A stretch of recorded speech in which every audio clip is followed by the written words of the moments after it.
Hello, good evening all of you दोस्तों, कैसे हैं आप सब। मैं रविंद्र यादव आप सब का डागर कॉन्सेप्ट के इस ऑनलाइन प्लेटफॉर्म पर हार्दिक स्वागत करता हूं, अभिनंदन करता हूं। तो चलिए भाई, एक बार जितने भी प्यारे विद्यार्थी है फटाफट लाइव जुड़िए, अपनी प्रेजेंट लगवाइए कि हाँ सर मैं क्लास के अंदर प्रेजेंट हो चुका हूं, ताकि आज के इस सेशन की हम शुरुआत करें। तो जुड़िए भाई, जितने भी मेरे प्यारे विद्यार्थी है फटाफट लाइव जुड़िए और अपनी प्रेजेंट लगवाइए। आज के सेशन की हम शुरुआत करते हैं। और दोस्तों, हमारा जो सेशन चल रहा था, तो आप सबको पता है कि मैं आपको मोहम्मद गोरी के बारे में कुछ बातें बता चुका था। तो अब हम जो शुरुआत करने वाले हैं वो शुरुआत करेंगे दिल्ली सल्तनत की। और दिल्ली सल्तनत कब से कब तक चलेगा, कौन कौन से राजवंश आएंगे, तो इन सब के बारे में आज हम चर्चा करने वाले हैं। चलिए तो भाई, आज की हम शुरुआत करेंगे।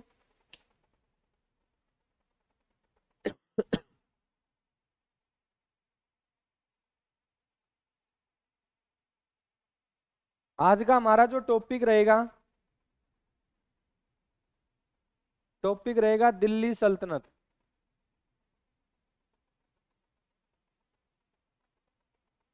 दिल्ली सल्तनत। और बेटा, दिल्ली सल्तनत का जो समय चलेगा 1206 से लेकर 1290 तक।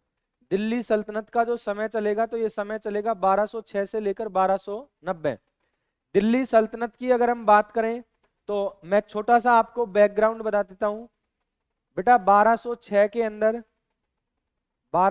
के अंदर जो मोहम्मद गोरी हुआ करता था, मोहम्मद गोरी की क्या हो गई थी, मृत्यु। और मोहम्मद गोरी की जब मृत्यु हुई, तो इसी मोहम्मद गोरी का एक स्लेव, यानी कि सर इसका एक गुलाम हुआ करता था, जिस जिसका नाम था कुतुबुद्दीन ऐबक। और ये जो कुतुबुद्दीन ऐबक हुआ करता था, तो मैंने आपको बताया था कुतुबुद्दीन ऐबक को भारत में दो जगह या दो साम्राज्य मिले थे।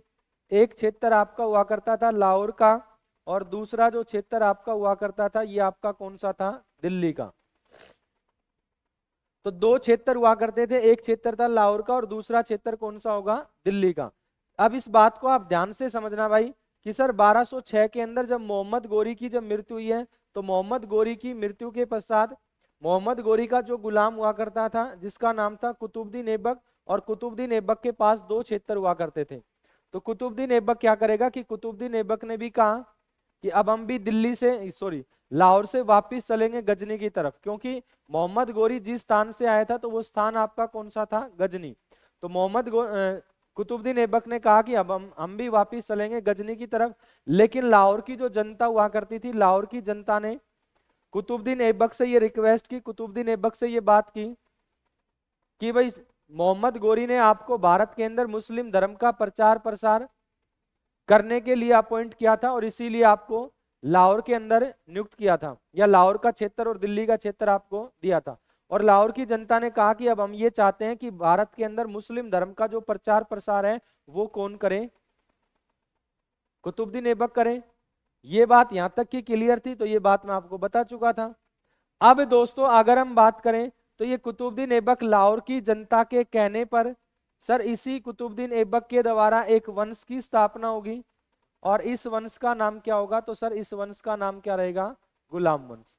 कहने का अर्थ कि इस दिल्ली सल्तनत के अंदर सर एक वंश की स्थापना की जाएगी, जिस वंश का नाम क्या होगा, गुलाम वंश। और इस गुलाम वंश का जो संस्थापक होगा, तो वो आपका कौन होगा, कुतुबुद्दीन ऐबक।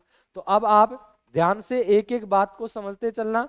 मैं नेक्स्ट पेज के ऊपर आपको सारी की सारी A to Z जितनी भी बातें होंगी वो सारी की सारी बातें मैं आपको बताता चलूंगा।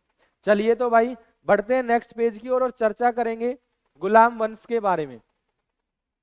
आज का हमारा जो टॉपिक रहेगा, तो टॉपिक हमारा रहेगा गुलाम वंश। और बेटा, गुलाम वंश जो रूल करेगा, तो ध्यान से समझना, गुलाम वंश रूल करेगा सर 1206 से लेकर 1290 तक। फर्स्ट अगर हम बात करें, एक एक पॉइंट मैं आपको बड़े अच्छे से बताता हुआ चलूंगा। गुलाम वंश की अगर हम बात करें, तो बेटा गुलाम वंश का जो संस्थापक हुआ करता था, गुलाम वंश का संस्थापक, गुलाम वंश का संस्थापक या फाउंडर, तो उस व्यक्ति का नाम होगा कुतुबुद्दीन ऐबक। और बेटा, ये जो कुतुबुद्दीन ऐबक होगा, तो कुतुबुद्दीन ऐबक इस वंश में रूल करेगा 1206 से लेकर 1210 तक। गुलाम वंश का जो संस्थापक होगा, तो ये संस्थापक होगा कुतुबुद्दीन ऐबक। और कुतुबुद्दीन ऐबक रूल करेगा 1206 से लेकर 1210 तक। चलिए, तो बेटा कुतुबुद्दीन ऐबक की अगर हम बात करें तो कुतुबुद्दीन ऐबक के बारे में मैं आपको एक एक बातें बड़े ध्यान से समझेंगे। सर कुतुबुद्दीन ऐबक ने जब गुलाम वंश की स्थापना की थी तो सबसे पहला पॉइंट आप ये ध्यान रखेंगे, कुतुबुद्दीन ऐबक ने गुलाम वंश की जो राजधानी बनाई थी, जो कैपिटल थी, तो कैपिटल किसको बनाया था? तो आपका आंसर होगा सर लाहौर को। कुतुबुद्दीन ऐबक ने जो राजधानी चुना था या राजधानी जो बनाई थी, तो राजधानी कौन सी होगी? लाहौर। उसके बाद बेटा अगर हम कुतुबुद्दीन ऐबक के बारे में बात करेंगे तो सबसे पहला आप ध्यान से सुनना सर, कुतुबुद्दीन ऐबक के उपनाम, कुतुबुद्दीन ऐबक के उपनाम, इसके उपनाम क्या क्या हुआ करते थे, तो इस बात को आप समझेंगे। कुतुबुद्दीन ऐबक के उपनाम की अगर हम चर्चा करें तो सबसे पहला कुतुबुद्दीन ऐबक को जाना जाता है किस नाम से? तो आपका आंसर होगा सर, कुतुबुद्दीन ऐबक को जाना जाएगा लाख बख्श के नाम से।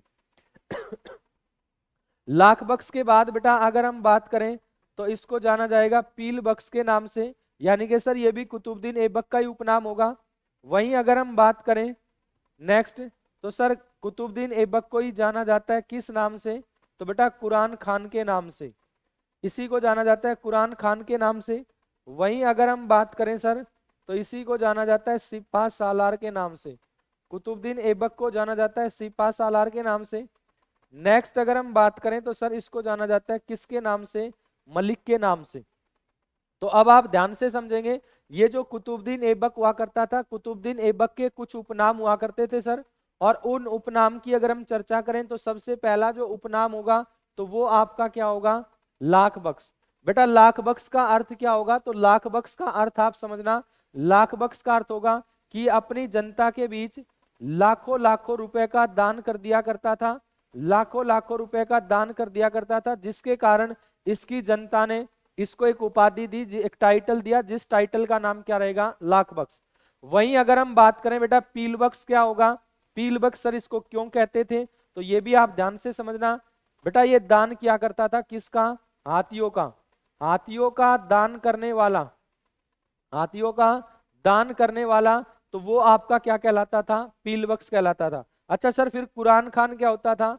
भाई कुरान खान हम किसको बोलते थे? तो बेटा कुरान खान के बारे में समझना, कुरान खान का अर्थ हुआ करता था कि जिस व्यक्ति को कुरान खान एक तरीके से मुंह जुबानी पूरी की पूरी कुरान याद हुआ करती थी, जिसके कारण इसका नाम क्या पड़ेगा? कुरान खान। बेटा इंपॉर्टेंट पॉइंट है, कुरान खान कई बार एग्जाम के अंदर पूछा गया है कि दिल्ली सल्तनत में कुरान खान के नाम से किस शासक को जाना जाता है? तो उस व्यक्ति का नाम क्या होगा? कुतुबुद्दीन ऐबक। दोस्तों नेक्स्ट अगर हम बात करें सिपा सालार के बारे में कि सर सिपा सालार क्या होगा? तो सिपा सालार बेसिकली ऐसा व्यक्ति जो शासक की गद्दी पर ना बैठकर और हमेशा सेनापति की गद्दी पर बैठकर शासन किया करता था, तो उसको हम क्या बोलते थे? सिपा सालार बोलते थे। ऐसा व्यक्ति जो कभी भी शासक की गद्दी पर ना बैठकर और बेटा शासन क्या करता था? किस गद्दी पर बैठकर? सेनापति की गद्दी पर, तो वो आपका क्या कहलाएगा? सिपा सालार कहलाएगा। कहने का अर्थ ये होगा कि सर ये जो कुतुबुद्दीन ऐबक हुआ करता था, कुतुबुद्दीन ऐबक कभी भी शासक की गद्दी पर नहीं बैठा, ये मोहम्मद गोरी का सेनापति हुआ करता था, और इसने बेटा सेनापति की गद्दी पर बैठकर ही क्या किया था? शासन किया था। अच्छा उसके बाद बेटा अगर हम बात करें इसी के बारे में तो इसका एक नाम और भी होगा, और बेटा वो नाम क्या होगा? तो ध्यान से समझना, इसका एक नाम और था और ये नाम क्या था? हतीत माई। हतीत माई का अर्थ हुआ करता था हाथियों से प्रेम करने वाला, इसी का एक नाम हुआ करता था हाथियों हतीत माई, जिसका अर्थ था हाथियों से प्रेम करने वाला या हाथियों से प्यार करने वाला।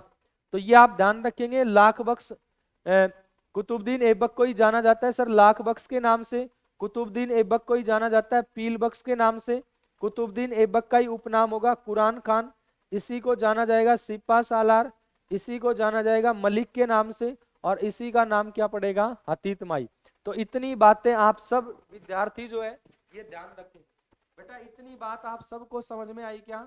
एक बार फटाफट कमेंट कर दें कि हाँ सर, यहाँ तक हमें किसी प्रकार की कोई भी समस्या नहीं है, और यहाँ तक आपने जितनी भी बातें बताई है तो ये सारी की सारी बातें हमें क्लियर है।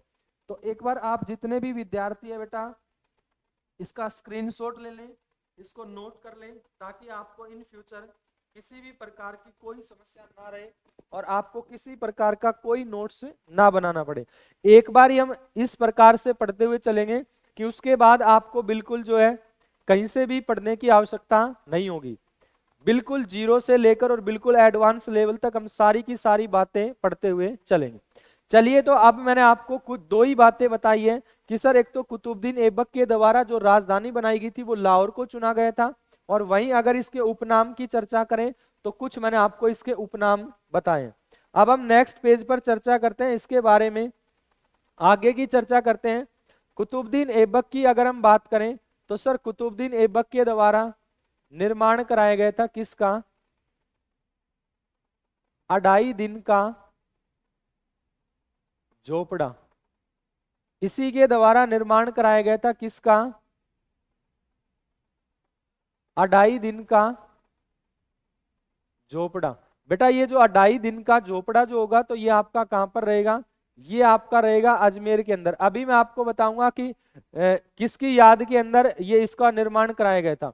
वहीं अगर हम बात करें कुतुबुद्दीन ऐबक के बारे में तो सर कुतुबुद्दीन ऐबक के द्वारा एक मस्जिद का निर्माण कराया गया था जिस मस्जिद का नाम था कुवत उल इस्लाम मस्जिद। इसी के द्वारा एक मस्जिद बनवाई गई थी जिस मस्जिद का नाम था कुवत उल इस्लाम मस्जिद। और ये जो कुवत उल इस्लाम जो मस्जिद हुआ करती थी तो बेटा ये आपकी कहां पर रहेगी? तो ये आपकी होगी कहां पर? दिल्ली।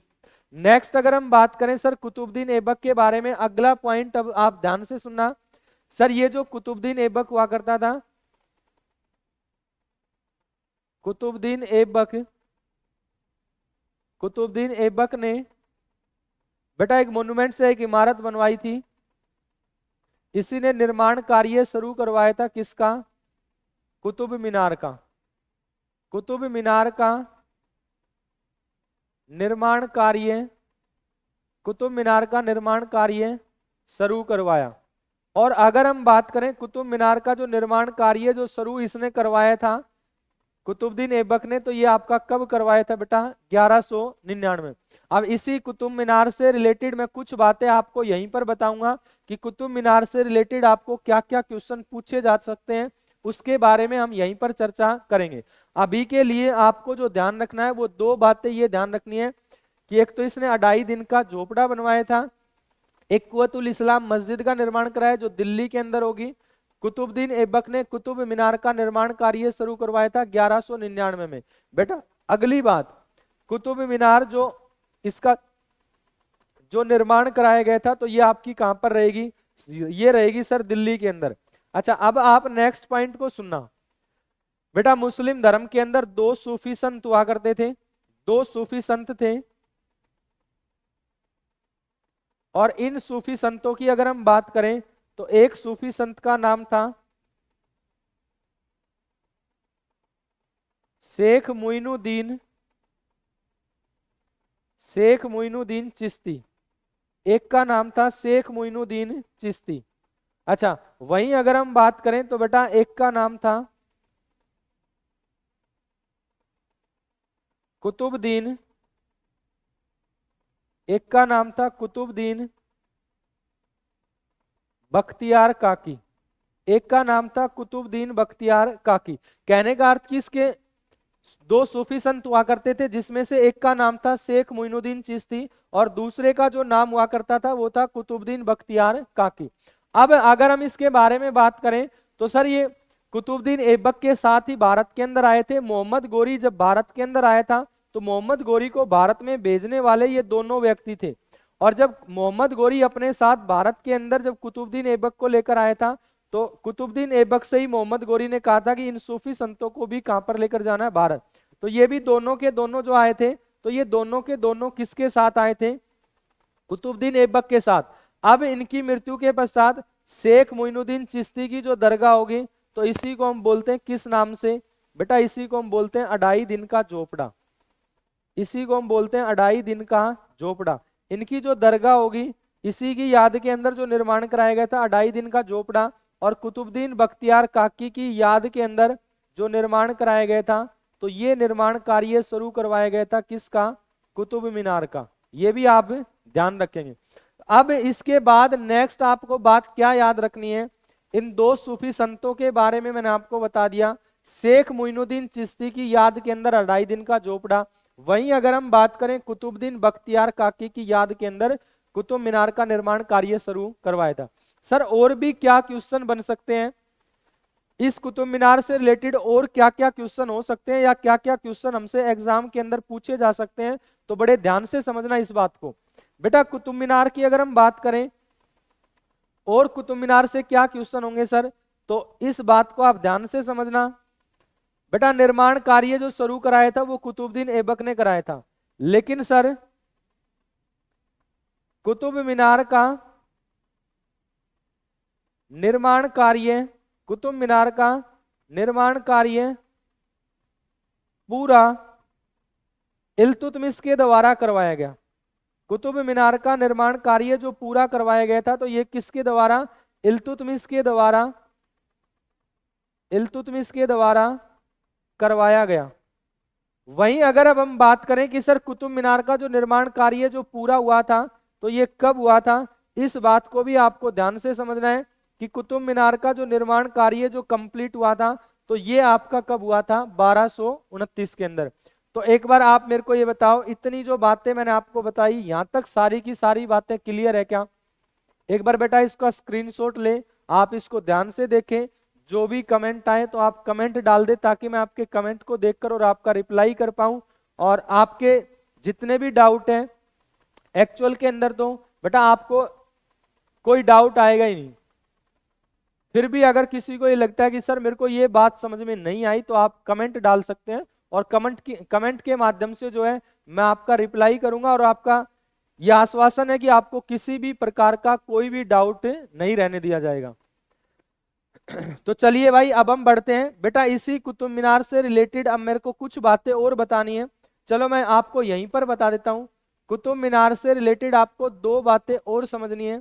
सर 1363 1363 के अंदर ये जो कुतुब मीनार हुआ करती थी, इस कुतुब मीनार के ऊपर पड़ गई थी बिजली। कुतुब मीनार के ऊपर क्या गिर गई थी, बिजली। और बिजली गिरने के कारण सर ये जो कुतुब मीनार थी तो ये क्या हो गई थी, नष्ट हो गई थी। तो सर इस कुतुब मीनार की पहली बार जो मरम्मत कराई गई थी ये 1369 में, फर्स्ट टाइम रेनोवेशन या पहली बार मरम्मत, पहली बार मरम्मत, पहली बार जो मरम्मत कराई गई थी तो ये किस सुल्तान के द्वारा कराई गई थी, तो सर एक सुल्तान हुआ करता था जिस सुल्तान का नाम होगा फिरोज शाह तुगलक। सर इस फिरोज शाह तुगलक के द्वारा कुतुब मीनार की पहली बार मरम्मत कराई जाएगी 1369 के अंदर, 1369 के अंदर पहली बार इसकी क्या कराई गई, मरम्मत। वहीं अब अगर हम बात करें तो बेटा इसी दिल्ली सल्तनत के अंदर एक सुल्तान आएगा जिस सुल्तान का नाम होगा सिकंदर लोदी। और सिकंदर लोदी जब रूल कर रहा है तो सिकंदर लोदी के शासनकाल के दौरान ये जो कुतुब मीनार हुआ करती थी तो इस दौरान भूकंप आ गया, अर्थक्वेक आ गया, और भूकंप आने के कारण जो कुतुब मीनार जो हुआ करती थी वो एक तरीके से नष्ट हो गई। तो इसलिए अगर हम बात करें सिकंदर लोदी ने इस कुतुब मीनार की दूसरी बार मरम्मत करवाई। ये भी आप याद रखेंगे कि सर इस कुतुब मीनार की दूसरी बार जो मरम्मत करवाने का जो काम किया था वो किसके द्वारा किया गया था, सिकंदर लोदी के द्वारा किया गया था। पहली बार इसकी जो मरम्मत कराई थी वो किसने कराई थी, तो फिरोज शाह तुगलक ने। इस कुतुब मीनार का जो निर्माण कार्य शुरू करवाया था 1199 में वो कुतुबुद्दीन ऐबक ने करवाया था। वो किसने करवाया था, कुतुबुद्दीन ऐबक ने। और कहां पर होगी ये कुतुब मीनार, दिल्ली। बेटा कुतुब मीनार का निर्माण कार्य जो पूरा करवाया तो ये किसके द्वारा करवाया गया, इल्तुतमिश के द्वारा। और इल्तुतमिश ने इसका निर्माण कार्य जो कंप्लीट, कंस्ट्रक्शन वर्क कंप्लीट या इसका जो कार्य जो पूरा हुआ था तो ये आपका कब होगा, 1229 के अंदर कार्य क्या होगा, पूरा। एक बार फटाफट कमेंट डाल दे कि हाँ सर यहां तक हमें किसी प्रकार का कोई भी डाउट नहीं है, यहां तक हमें किसी प्रकार की कोई समस्या या कोई भी डाउट नहीं है। और जितनी बातें अब तक आपने बताई है वो सारी की सारी बातें हमें क्लियर है। फिर हम आगे बढ़ते हैं और आगे इसके बारे में हम चर्चा करते हैं। तो एक बार कमेंट करें कि हाँ सर यहां तक किसी प्रकार की कोई हमें समस्या नहीं है। चलिए तो दोस्तों अब हम बढ़ते हैं आगे और कुतुबुद्दीन ऐबक के बारे में अब हम आगे चर्चा करते हैं। देखिए भाई, अगर हम बात करें कुतुबुद्दीन ऐबक के बारे में, तो सर कुतुबुद्दीन ऐबक ने अपने शासनकाल के दौरान एक व्यक्ति था जिस व्यक्ति का नाम था इल्तुतमिश। सर इस इल्तुतमिश को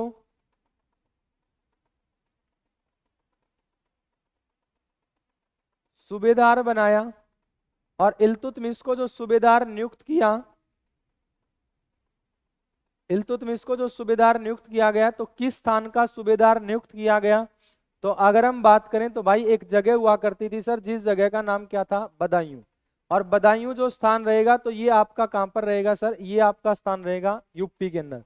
इसने अपने शासनकाल के दौरान इसका एक गुलाम हुआ करता था, जिस गुलाम का नाम था इल्तुतमिश, और इल्तुतमिश को सूबेदार अपॉइंट किया। और इल्तुतमिश को जो सूबेदार अपॉइंट किया गया, तो ये किस स्थान का सूबेदार अपॉइंट किया गया? बदायूं नामक स्थान का। और बदायूं नामक जो स्थान रहेगा, तो ये आपका स्थान कहां पर रहेगा? यूपी के अंदर रहेगा। ये जो आपका जो स्थान रहेगा, तो ये स्थान आपका कहां पर रहेगा? यूपी के अंदर। अच्छा, अब बेटा अगर हम बात करें इस कुतुबुद्दीन ऐबक के बारे में, तो ध्यान से समझना। कुतुबुद्दीन ऐबक जो हुआ करते थे सर, 1210 की घटना होगी, और 1210 के अंदर कुतुबुद्दीन ऐबक जो हुआ करते थे, तो ये आपके कहां पर थे? लाहौर। और बेटा लाहौर के अंदर ये कुतुबुद्दीन ऐबक जो हुआ करते थे, तो ये खिलाड़ी हुआ करते थे किसके? पोलो के। और पोलो खेलते समय 1210 के अंदर लाहौर में पोलो खेलते समय इन्हीं का घोड़ा हुआ करता था।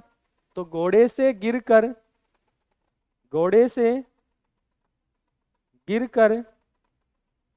कुतुबुद्दीन ऐबक की क्या हो गई? मृत्यु। 1210 के अंदर लाहौर में पोलो खेलते समय घोड़े से गिरकर क्या हो गई? मृत्यु। अब आपसे क्वेश्चन करेगा, दिल्ली सल्तनत का एकमात्र ऐसा शासक जिसकी घोड़े से गिरने के कारण मृत्यु हुई, तो उस शासक का नाम क्या होगा? तो आपका आंसर क्या रहेगा सर? उस शासक का नाम होगा कुतुबुद्दीन ऐबक। बेटा कुतुबुद्दीन ऐबक की मृत्यु कब हुई? तो आपका आंसर क्या होगा? 1210। कुतुबुद्दीन ऐबक की क्या खेलते समय घोड़े से गिरकर मृत्यु हुई? तो आपका आंसर क्या होगा? पोलो खेलते समय। या क्वेश्चन आपसे करेगा कि कुतुबुद्दीन ऐबक की किस तरीके से मृत्यु हुई? तो घोड़े से गिरने के कारण कुतुबुद्दीन ऐबक की क्या हो गई? मृत्यु हो गई। इतनी बात समझ में आई। अब हम बढ़ते हैं नेक्स्ट। और नेक्स्ट क्या? इसके बारे में एक लास्ट पॉइंट मैं आपको बता रहा हूं। सर ये जो कुतुबुद्दीन ऐबक था, ध्यान से समझना भाई, कुतुबुद्दीन ऐबक का मकबरा, कुतुबुद्दीन ऐबक का मकबरा। तो बेटा कुतुबुद्दीन ऐबक का जो मकबरा आपका रहेगा, तो ये आपका किस स्थान पर होगा? तो सर ये स्थान आपका रहेगा कौन सा? लाहौर। कुतुबुद्दीन ऐबक का जो मकबरा रहेगा वो आपका कहां पर रहेगा? लाहौर। अब हम चर्चा करेंगे कि सर जैसे ही कुतुबुद्दीन ऐबक की मृत्यु होगी, तो कुतुबुद्दीन ऐबक की मृत्यु के पश्चात ये जो गुलाम वंश होगा, तो गुलाम वंश में अगला जो शासक बनेगा वो कौन बनेगा? इसके बारे में हम पूरी की पूरी डिटेल से इसका पोस्टमार्टम करेंगे, इसकी चर्चा करेंगे। तो चलिए भाई बढ़ते हैं नेक्स्ट पेज की तरफ, और अगले पेज पर अब हम चर्चा करते हैं। तो अब आप ध्यान से समझना इस बात को कि सर 1210 के अंदर जब कुतुबुद्दीन ऐबक की जब मृत्यु हुई, तो एक तरीके से दिल्ली सल्तनत की जो गद्दी हुआ करती थी, वो दिल्ली सल्तनत की गद्दी क्या हो गई? खाली हो गई।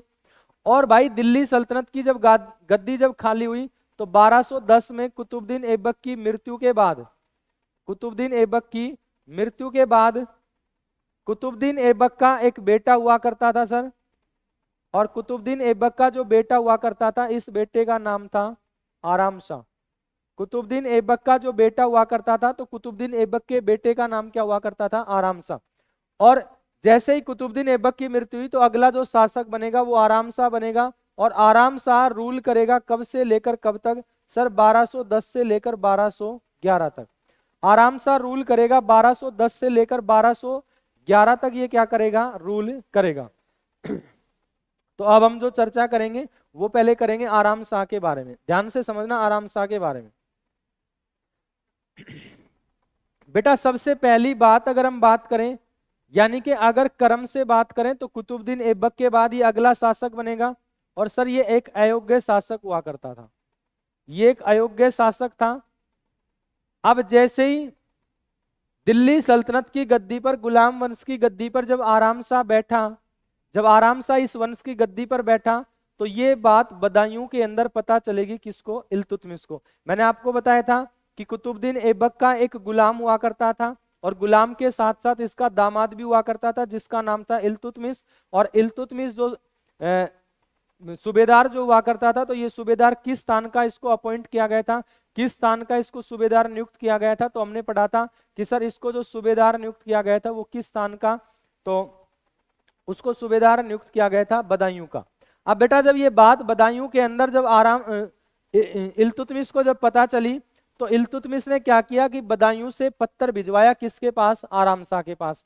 और आराम शाह से इसने ये कहा कि भाई आप ऐसा करो, आपको ये दिल्ली सल्तनत या गुलाम वंश की गद्दी को खाली करना पड़ेगा। और इल्तुतमिश ने कहा कि इस दिल्ली सल्तनत की गद्दी का असली जो वारिस है, असली जो हकदार है वो कौन है, इल्तुतमिश। इल्तुतमिश ने यह कहा कि जिस तरीके से मोहम्मद गोरी का दामाद और मोहम्मद गोरी का गुलाम कुतुबुद्दीन ऐबक हुआ करता था, ठीक उसी तरीके से कुतुबुद्दीन ऐबक का दामाद और कुतुबुद्दीन ऐबक का जो गुलाम है, तो वो गुलाम आपका कौन रहेगा, इल्तुतमिश रहेगा। तो इसने कहा कि इसलिए एक्चुअलिटी के अंदर, वास्तविकता के अंदर इसकी गद्दी का असली जो हकदार है, तो वो असली हकदार आपका कौन होगा, इल्तुतमिश। और इसी बात को लेकर इसने आराम शाह के पास इसने पत्र भिजवाया, लेकिन आराम शाह ने इस लेटर का, इस पत्र का कोई भी रिप्लाई नहीं किया। और जब इस पत्र का कोई भी जब रिप्लाई नहीं दिया गया, तो इसी वजह से जब कोई भी रिप्लाई नहीं दिया गया, तो बड़े ध्यान से समझेंगे, इल्तुतमिश बदायूं से चलेगा और बदायूं से जब चलेगा तो ये अटैक करेगा आराम शाह के ऊपर। और बेटा 1211 के अंदर एक युद्ध लड़ा जाएगा जिस युद्ध का नाम होगा जूड़ का युद्ध। 1211 के अंदर एक युद्ध लड़ा जाएगा जिस युद्ध का नाम क्या होगा, जूड़ का युद्ध। अच्छा सर, जूड़ का जो युद्ध था तो ये किस किस के मध्य लड़ा जाएगा, बेटा एक साइड जो व्यक्ति होगा तो वो आपका व्यक्ति कौन होगा, आराम शाह वर्सेस, ये जो युद्ध लड़ा जाएगा तो किसके मध्य है, इल्तुतमिश के मध्य। और जब आराम शाह और इल्तुतमिश के मध्य जब ये युद्ध लड़ा गया, तो इस युद्ध के अंदर जो जीत होगी, तो वो जीत होगी इल्तुतमिश की, और आराम शाह की क्या हो गई, हार। यानी कि इल्तुतमिश ने इसी दौरान आराम शाह की अपने ब्रोदर इन लॉ या अपने साले की क्या कर दी, हत्या। और हत्या करने के पश्चात दिल्ली सल्तनत में इस गुलाम वंश का अगला जो शासक बनेगा, तो उस शासक का नाम क्या होगा, इल्तुतमिश। यानी कि सर अब अगला जो रूलर बनेगा, अगला जो शासक बनेगा, तो उस शासक का नाम आपका क्या रहेगा, तो भाई उस शासक का नाम रहेगा इल्तुतमिश। तो दोस्तों अब हम जो चर्चा करेंगे वो चर्चा करेंगे इल्तुतमिश के बारे में, और एक एक बात को आप ध्यान से समझना कैसे इल्तुतमिश अगला शासक बनेगा। ये मैंने आपको बता दिया कि 1211 के अंदर जूड़ का युद्ध हुआ है, जिस जूड़ के युद्ध में इल्तुतमिश की जीत हो गई, जिसके कारण इसने आराम शाह की हत्या कर दी और ये दिल्ली सल्तनत का अगला क्या बनेगा, सुल्तान। अब हम चर्चा करेंगे इल्तुतमिश के बारे में कि सर इल्तुतमिश कब से कब तक ये सुल्तान रहेगा। नेक्स्ट दिल्ली सल्तनत में अगला जो सुल्तान बनेगा, तो उस व्यक्ति का नाम क्या होगा, उस व्यक्ति का नाम होगा सर इल्तुतमिश, उस व्यक्ति का नाम होगा इल्तुतमिश। और इल्तुतमिश रूल करेगा सर 1211 से लेकर 1236 तक। इल्तुतमिश रूल करेगा 1211 से लेकर 1236 तक। अच्छा, एक एक बात को आप ध्यान से समझना बेटा। सबसे पहली अगर हम बात करें इल्तुतमिश के बारे में, फर्स्ट पॉइंट आप याद रखेंगे सर, दिल्ली सल्तनत का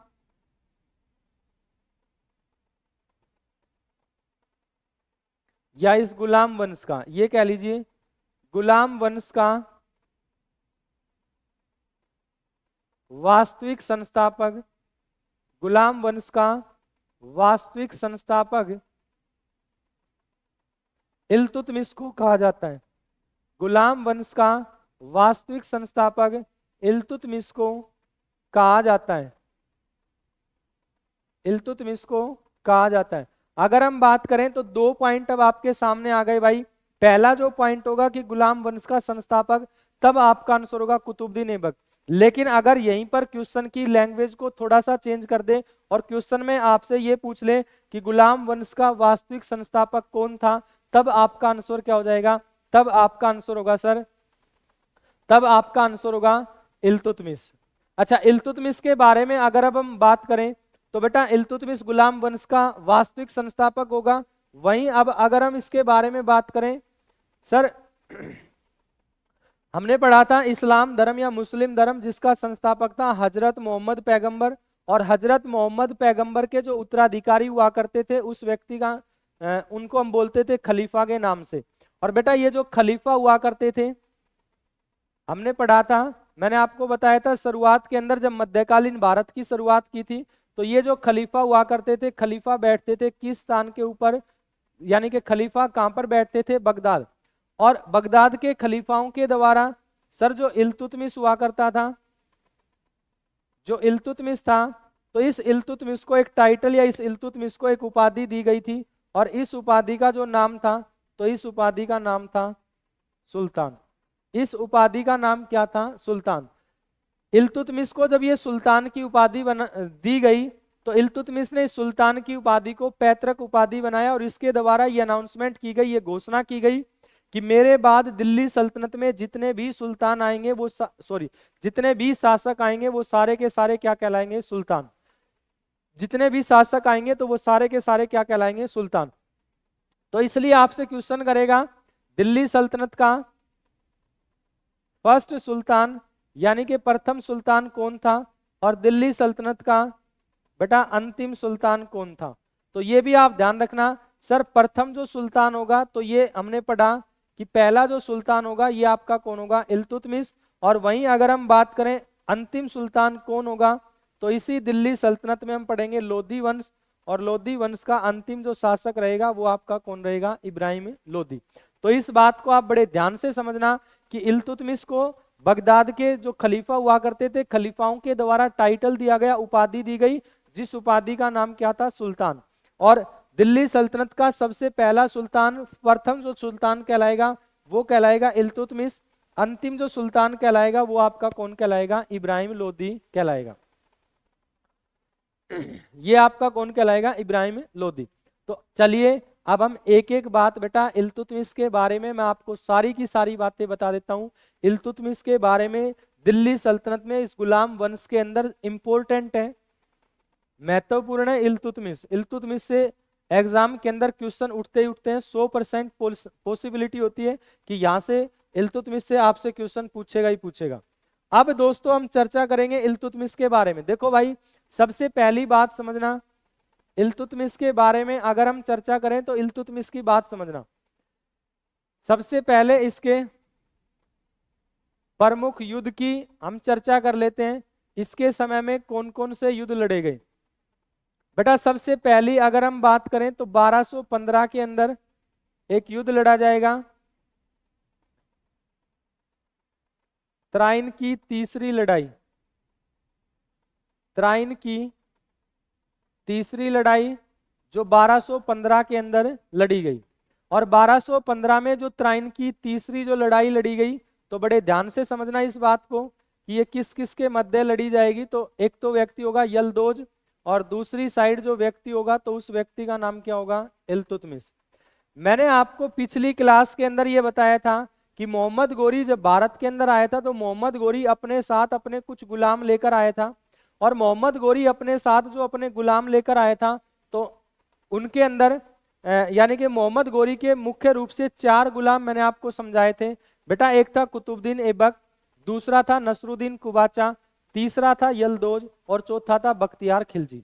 और इन्हीं गुलामों की जब हमने चर्चा की थी तो मैंने आपको बताया था कि सर कुतुबुद्दीन ऐबक को क्षेत्र दिया गया था लाहौर और दिल्ली का, बख्तियार खिलजी को क्षेत्र दिया गया था बंगाल और बिहार का।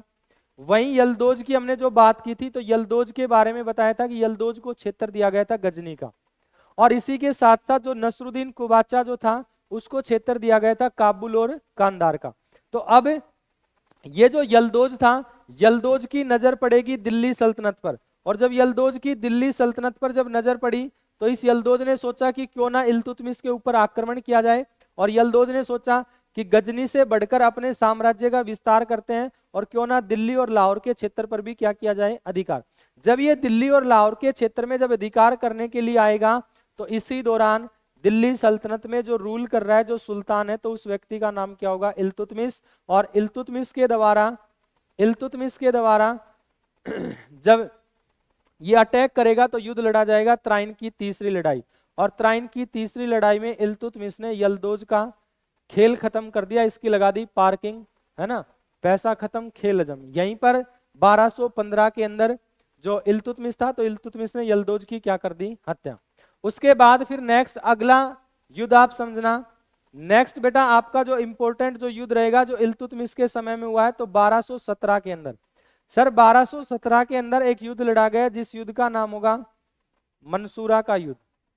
1217 के अंदर एक युद्ध लड़ा गया जिस युद्ध का नाम क्या होगा, मंसूरा का युद्ध। और सर मंसूरा का जो युद्ध लड़ा गया, तो ध्यान से समझना ये किस किस के बीच, अभी जो मैंने आपको बताया नसरुद्दीन कुबाचा, और दूसरा जो व्यक्ति होगा तो उस व्यक्ति का नाम क्या होगा, इल्तुतमिश। सर नसरुद्दीन कुबाचा जिसका अधिकार हुआ करता था, जो अभी मैंने आपको बताया कि काबुल और कांधार के क्षेत्र में इसका क्या हुआ करता था, अधिकार। और काबुल और कांधार के क्षेत्र में जब इसका अधिकार हुआ करता था, तो इसी वजह से कुबाचा ने सोचा कि काबुल और कांधार के क्षेत्र से बढ़कर अपने साम्राज्य का विस्तार करते हैं, और क्यों ना दिल्ली और लाहौर के क्षेत्र में क्या किया जाए, अधिकार। जब इसके दिमाग में ये बात आई, तो ये भी अटैक करेगा इल्तुतमिश के ऊपर कुबाचा। और जब इसके ऊपर अटैक किया गया, तो बेटा युद्ध लड़ा गया मंसूरा का युद्ध। और मंसूरा का जब युद्ध लड़ा गया, तो इल्तुतमिश ने इस मंसूरा के युद्ध में भी कुबाचा की लगा दी पार्किंग, इसकी क्या कर दी, हत्या, है ना। तो दो युद्ध लड़े गए, एक त्राइन की तीसरी लड़ाई, और दूसरा जो युद्ध लड़ा जाएगा वो आपका कौन सा होगा, मंसूरा का युद्ध। इसके बाद अब आप नेक्स्ट पेज पर समझना। सर इसी इल्तुतमिश के शासनकाल के दौरान एक फेमस अटैक, एक प्रसिद्ध आक्रमण होगा इसके समय में। बेटा 1221 का समय होगा, और सर 1221 के अंदर भारत में आक्रमण होगा किसका, मंगोलों का। भारत में आक्रमण होगा मंगोलों का आक्रमण। 1221 के अंदर मंगोलों का क्या होगा, आक्रमण। अच्छा अब ध्यान से समझना। सर ये जो मंगोलों का आक्रमण करने के लिए जो भारत के अंदर जो व्यक्ति आया था, उस व्यक्ति का नाम क्या था, उस व्यक्ति का नाम था चंगेज खान के नाम से। मंगोलों का 1221 के अंदर जो इल्तुतमिश के समय में जो अटैक हुआ है, इल्तुतमिश के समय में जो आक्रमण हुआ है, तो इस अटैक को या इस आक्रमण को करने के लिए कौन व्यक्ति आया है, तो उस व्यक्ति का नाम क्या होगा, चंगेज खान। अच्छा अब अगर हम बात करें कि सर ये चंगेज खान भारत में जो आक्रमण करने के लिए आया था, तो इसका उद्देश्य क्या था, इसका जो भारत में उद्देश्य क्या था, तो ध्यान से समझना। बेसिकली चंगेज खान की अगर हम बात करें, तो सर ये किस देश से आया था, तो पहली बात तो आप ये समझना कि सर ये आया था मंगोलिया। और उस समय पर चंगेज खान के बारे में ये कहा जाता है कि चंगेज खान उस समय का सबसे क्रूर शासक हुआ करता था। और चंगेज खान ने यह कहा था कि अपने सेनापति को इसने आदेश दिया था कि जब भी मेरी मृत्यु हो, तो मेरी मृत्यु के पश्चात जितने भी लोग मुझे दफनाने के लिए जाए, तो उन सब लोगों की बीच रास्ते में ही क्या करवा दी जाए, हत्या। और दोस्तों इतिहासकार आज तक भी जो चंगेज खान जो होगा, जो मंगोलिया का शासक भारत में आक्रमण करने के लिए आया था, तो इस व्यक्ति की कब्र को आज तक भी नहीं खोज पाए। क्योंकि कहते हैं कि जब इसकी मृत्यु हुई और इसका सेनापति जब इसको दफनाने के लिए गया, जितने भी लोग गए थे, तो इसके सेनापति ने इसके आदेश का पालन किया था, और सभी लोगों की क्या करवा दी गई थी, हत्या करवा दी गई थी। तो भाई अब हम बात करेंगे इस चंगेज खान का भारत में आने का मतलब क्या था। सर बेसिकली क्या था कि चंगेज खान के छोटे भाई की हत्या करवा दी थी। चंगेज खान के छोटे भाई की हत्या करवा दी थी। एक व्यक्ति था जिस व्यक्ति का नाम था जलालुद्दीन मंगबरनी। एक व्यक्ति था जिस व्यक्ति का नाम क्या था, जलालुद्दीन मंगबरनी। यानी कि सर जलालुद्दीन मंगबरनी नाम का एक व्यक्ति हुआ करता था, जिसके द्वारा चंगेज खान के छोटे भाई की क्या करवा दी, हत्या। और चंगेज खान के छोटे भाई की जब हत्या करवाई, इस चंगेज खान के छोटे भाई की जब हत्या करवाई, तो चंगेज खान अपने छोटे भाई की हत्या का बदला लेने के लिए यही चंगेज खान कहां पर आएगा, भारत। और बेटा जब चंगेज खान भारत के अंदर आया, तो इससे पहले भारत में जो एंट्री कर चुका था, ये एंट्री कर चुका था जलालुद्दीन मंगबरनी। और जलालुद्दीन मंगबरनी जब भारत में एंट्री कर चुका था, भारत में जब प्रवेश कर चुका था, तो इस जलालुद्दीन मंगबरनी के द्वारा भारत में शरण मांगी, इसने मदद मांगी किससे, इल्तुतमिश से। और जब इसने इल्तुतमिश से शरण मांगी, तो इस बात का पता चल गया चंगेज खान को। और चंगेज खान को जब इस बात के बारे में पता चला, तो चंगेज खान ने पत्र लिखा जलालुद्दीन इल्तुतमिश के पास, और इल्तुतमिश से कहा कि मैं चंगेज खान, मैं सिंध प्रांत पर अटैक करूंगा, जलालुद्दीन मंगबरनी के ऊपर अटैक करूंगा और डेफिनेटली मैं उसकी हत्या करूंगा, और अगर आपने उसकी मदद करने की कोशिश की तो डेफिनेटली उसकी तो हत्या होगी होगी, और अगर आपने उसकी मदद करने की कोशिश की तो डेफिनेटली मैं आपकी भी क्या कर दूंगा, हत्या। तो जैसे ये बात जब इल्तुतमिश को जब ये पत्थर मिला तो इतिहासकारों ने कहा कि इल्तुतमिश ने सूझबूझ के साथ काम लिया और इल्तुतमिश ने जलालुद्दीन मंगबरनी का साथ नहीं दिया।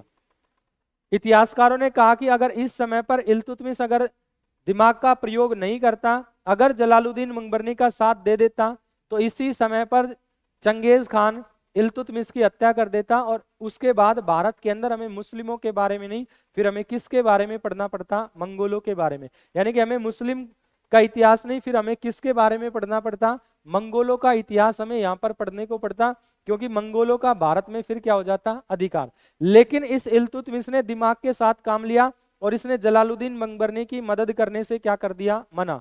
और जलालुद्दीन मंगबरनी की जब मदद करने से जब इसने मना किया तो बेटा ये चंगेज खान भारत के अंदर आएगा, यही चंगेज खान भारत के अंदर आएगा, और चंगेज खान भारत में आकर और इस जलालुद्दीन मंगबरनी की क्या कर देगा, हत्या।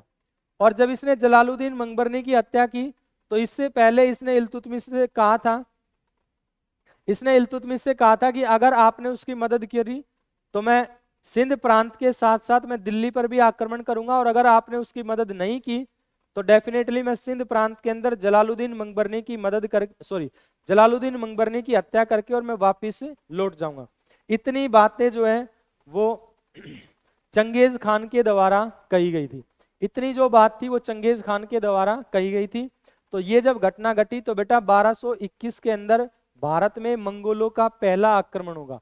तो ये मंगोलों का जो आक्रमण हुआ था ये भारत में होगा, और सर ये भारत के अंदर कौन सा था, तो ये भी आप ध्यान रखेंगे, ये भारत के अंदर प्रथम आक्रमण था जिसमें चंगेज खान क्या हो गया था, सफल हो गया था, जिसके दौरान इसने जलालुद्दीन मंगबरनी की क्या कर दी थी, हत्या कर दी थी। तो इतनी जो बात मैंने आपको बताई है, यहाँ तक सभी विद्यार्थियों को क्लियर है क्या? बेटा अभी हमारा जो इल्तुतमिश है, ये इल्तुतमिश अभी हमारा कंप्लीट नहीं हुआ है, लेकिन समय जो है समय हमारा कंप्लीट हो चुका है। तो यहीं से जितनी बातें अब हमने छोड़ी है, यहीं से अब हम नेक्स्ट अगली क्लास के अंदर शुरुआत करेंगे। तब तक के लिए धन्यवाद, thank you so much, take care, मिलते हैं कल की क्लास में, तो बाय।